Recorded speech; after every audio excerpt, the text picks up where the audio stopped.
নমস্কার, আজ আমি একটি আবৃত্তি প্রদর্শন করব। লিখেছেন কবি কাজী নজরুল ইসলাম। কবিতা মা।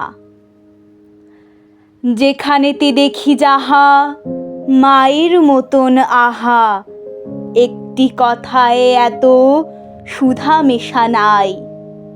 মায়ের মতন এত আদর সোহাগ সে তো আর কোনোখানে কেহ পাইব না ভাই। হেরিলে মায়ের মুখ দূরে যায় সব দুঃখ, মায়ের কোলেতে শুয়ে জুড়াই পরাণ।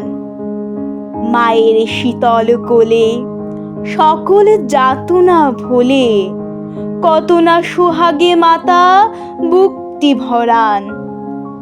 যখন জনম নিনু কত অসহায় ছিনু, কাদা ছাড়া নাহি জানিতাম কোনো কিছু। ওঠা বসা দূরে থাক, মুখে নাহি ছিল বাক, চাহুনি ফিরিত শুধু মার পিছু পিছু। পাঠশালা হতে যাবে ঘরে ফিরে যাব সবে, কত না আদরে কোলে তুলি নেবে মাতা। খাবার ধরিয়া মুখে শুধাবেন কত সুখে, কত আজ লেখা হলো পড়া কত পাতা।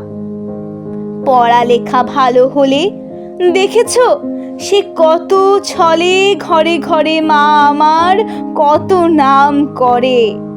বলে মোর খোকামণি ঘিরে মানিকের খনি, এমনটি নাই কারো। শুনে বুক ভরে দিবানিশি ভাবনা, কিসে ক্লেশ পাবো না। কিসে সে মানুষ হব, বড় হব কিসে। বুক ভরে ওঠে মার ছেলেরই গর্বে তার, সব দুঃখ সুখ হয় মায়েরই আশিসে। নমস্কার।